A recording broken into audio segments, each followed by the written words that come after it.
Representations of the Holocaust challenge the very idea of representation itself.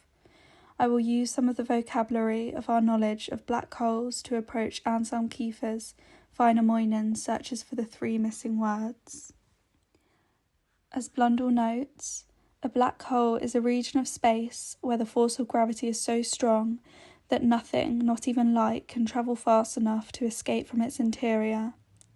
The Holocaust is a happening so inherently destructive that it tears through reality, rupturing our perspective and understanding of what we once thought was impossible, something that can only be manifested through the analogy of a black hole. I first saw this painting as part of Keifer's Superstrings, Runes, the Norns, Gordian Knot exhibition at the White Cube Gallery in London in 2019. Väinämöinen is one of his many paintings to address the Holocaust. His intensity of work helps us understand that we are not just looking at one painting, but Väinämöinen is the accretion of countless other works. I approached the painting through a lens of black holes due to my pre-existing interest in cosmology and how it has figured in my own art practice. There is a sense of collision between these two entities once you examine Keifer's work. Our growing knowledge of black holes show the universe is in a continuous process of creation and destruction, a process reiterated in Väinämöinen searches for the three missing words. Väinämöinen pays homage to the Kalevala, a book of Finnish folklore that tells the story of Väinämöinen, a Finnish demigod's futile pursuit of the three missing words that will allow him to complete the construction of a boat, yet the words do not come to him, and on the waves the new boat floats not.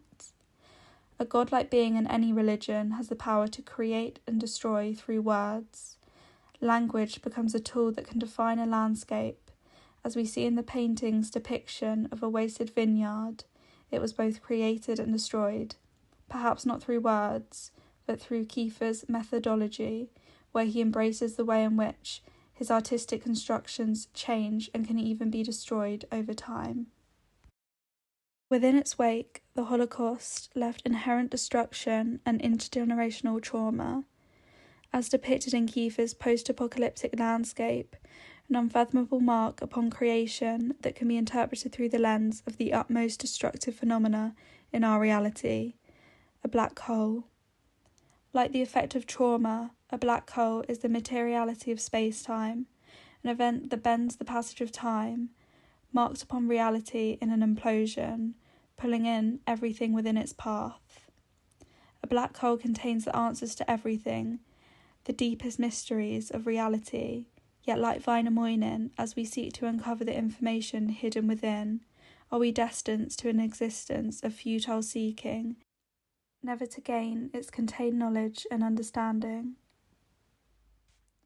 When confronted by images of genocide, scenes that words cannot encompass, it is often left for art or music or poetry to create a response. Anselm Keifer's work responds to that call. A German artist born in 1945, just as the Second World War was ending, he grew up surrounded by ruins. As a child, he played in the crumbling landscape of a war-torn country that lost its moral compass, left unawares to the history of the Holocaust until his late teens. Holocaust, the complete and total annihilation of 6 million people, systematically executed, and like Väinämöinen, we are missing the words to express this catastrophe. Lines upon lines of charred sticks, each a marking of a loss, a mass grave written into an eternal landscape. What remains are the markings of what once was. What is it that can be left when words fail?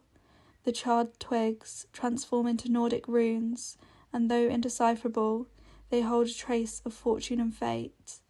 We recognise the Nordic runes as communicative symbols, yet they are lost in enigma. However, their significance remains. Much like asemic texts, they still hold the vestiges of meaning, but locked away by the writer. As Michael Ronaldo writes in reference to asemic texts, it seemingly escapes interpretation, but simultaneously invites more complex strategies of reading. If we could see behind the veil of the event horizon, everything that is pulled into a black hole would remain in its truest form, its bare bones, its information. Like asemic text in the runes, it verges on meaning, but the reader lacks understanding. What is language at its bare bones, other than impressions on a page, awaiting a reader to apply meaning? The painting appears to self-destruct as the fabric of reality has been ruptured. Torn away and singed, the illusion of Euclidean perspective is lost as the foreground, the space and the air falls away as we discover its materiality. The air within the landscape itself becomes haptic, akin to the way in which a black hole becomes material proof of space-time and its malleability. The three missing words are expressed in the post-apocalyptic landscape we see before us. A vineyard that folds in upon itself, an attempt at creation that fell short, destined to crumble into the arms of entropy, unlikely to bear the fruit of creation again, perhaps reflective of humankind's pursuit of answers that cannot be found, a constant fight to express the inexpressible. Keifer notes, creation and destruction are one and the same. What do we see when we are faced with the impenetrable darkness of a black hole and the boundless secrets and mysteries it holds within? The answers to creation, the three missing words, hidden beyond the event horizon in a library of indecipherable information of everything that has and is and will be, and the vestiges of all is consumed. When we stare into the heart of darkness, will we find reason beyond a veil of impenetrable forces, or are we faced with a Gordian knot, untangleable, a futile attempt to find reason where there is none?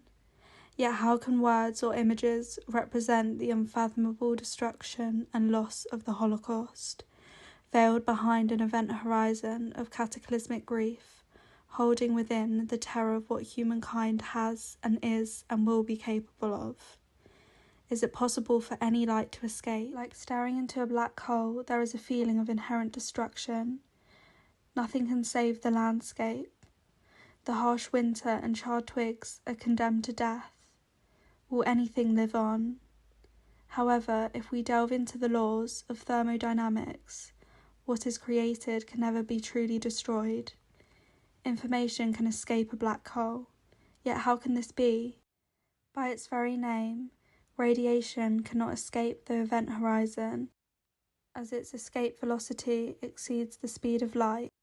What we do know is that a black hole stores information because the event horizon expands with everything it consumes. The higher the mass, the stronger the gravitational field. Stephen Hawking theorised that black holes do in fact faintly glow, in what is now named Hawking radiation, meaning that gradually, over trillions upon trillions of years, a black hole will disperse, not in materiality, but in the vestiges of information. All that information is fed back into the universe. Thereby, the first law of thermodynamics is contained. Energy is not destroyed. Theoretically, if every bit of information was collected, it could tell the history of the universe in its entirety, its formation and deformation, and the markings of space and time. Here we are left with a slight sense of optimism. Black holes, as Stephen Hawking says, are not the eternal prisons we once thought. Encoded in Hawking radiation is the information of everything that it has consumed. If we apply this same assumption to the painting, then perhaps it is not a depiction of categorical destruction, but in fact the wintry vineyard that awaits the fruit of a warmer season. A hope of rebirth, the information though torn from its source, the vestiges remain, like the ashes of those annihilated in the death camps. They exist, nothing is lost. I am reminded of the secret garden, as Mary and Dickon enter the garden together. As Dickon peels through the dark matted twigs, he exposes the wick. What was once thought to be a dead garden is in fact alive, just the same, awaiting the fruit of a warmer season.